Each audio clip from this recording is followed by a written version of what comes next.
মানিকগঞ্জের ঘিওর উপজেলার বানিয়াজুড়ি ইউনিয়ন পরিষদে আসন্ন ঈদ উল ফিতর উপলক্ষে দুস্থদের মাঝে ভিজিএফ-এর চাল বিতরণ করা হয়েছে।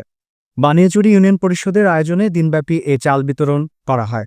১,২১০ জন সুবিধাভোগীর মাঝে প্রত্যেককে ১০ কেজি করে চাল বিতরণ করেন ইউপি চেয়ারম্যান আর আনসারি বিল্টু ও সকল ইউপি সদস্য। এলাকার গণ্যমান্য ব্যক্তিবর্গরা এ সময় উপস্থিত ছিলেন।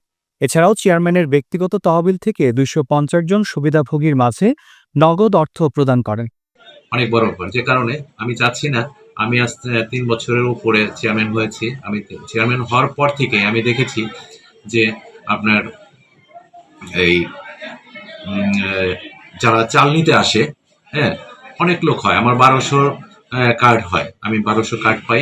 এর ভিতরে দেখা গেছে আমার ১৫০০, ১৬০০, ২,০০০ লোক আমার এখানে জড়ো হয় চাল নেওয়ার জন্য, ১০ কেজি চালের জন্য। যে কারণে আমি ৩ বছর ধরে আমি দায়িত্ব নেওয়ার পর থেকে আমি এইরকম যে কাজটা করে যাচ্ছি যে যারা কার্ড পাবে তো পাচ্ছেই, আমি তো সরকারিভাবে তারা পাচ্ছে, আর ব্যক্তিগতভাবে যারা অতিরিক্ত লোকগুলো আসে তাদেরকে আমি